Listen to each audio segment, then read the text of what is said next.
Now that we've got our layers in here, we're going to need to change the anchor point of the head so it doesn't rotate around this center point. There's a special tool called the Pan Behind tool. It does mention anchor point. It's a keyboard shortcut of Y, but just click on it right there. It's between the camera and the rectangle tool. And that allows us to grab the center and just move it so it'll rotate around something else. A common mistake though is that I'm on the white solid layer. So if I try to rotate the head right now, it did not change the anchor point. And when I open up all the transform properties, these should look familiar, there's actually a better way to do it. If you press R for rotation, it'll show you just that one value.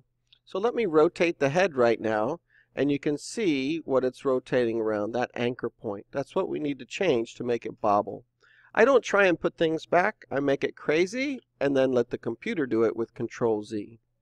So now with this tool, I can bring this anchor point down to the bottom where I want it to rotate. And now I can rotate it this way. So this is the bobbling movement that I want. Again, I go crazy, Control Z, and notice the stopwatch there. That allows us to keyframe. So the head is going to be straight up, and I'm going to move forward to about the 1 second mark. And I can see that value right here. I can actually click on drag on it as well, and I can go ahead and click on it and put a value in if I want to be very precise about where I am.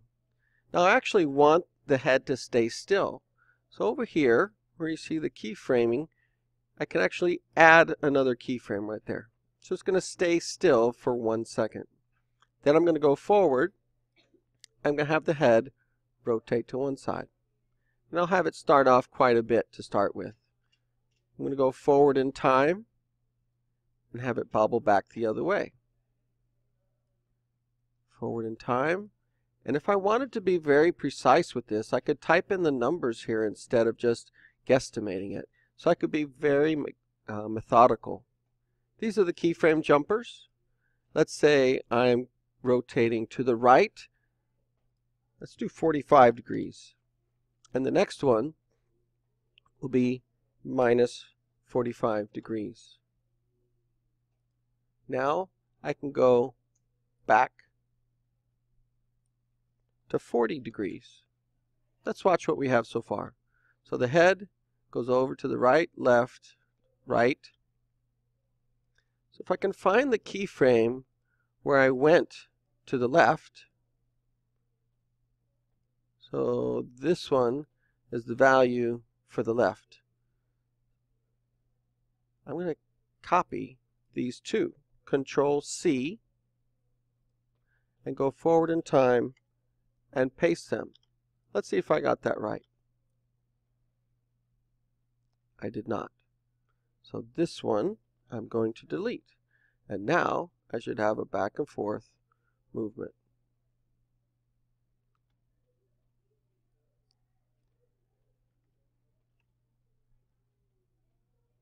I can paste these in here.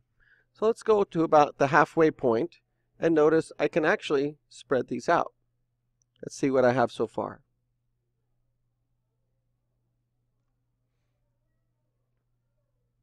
So I wanted to have this slowly get less and less and less. So I've got some things to do here. One is to spread these out a little bit, so they're further apart towards the end, and they're closer together at the beginning, which means that it'll go faster and then it'll get slower and slower. The next thing I can do is go in and change the values to whatever I want and slowly make it less and less and less. Let's see what I have so far.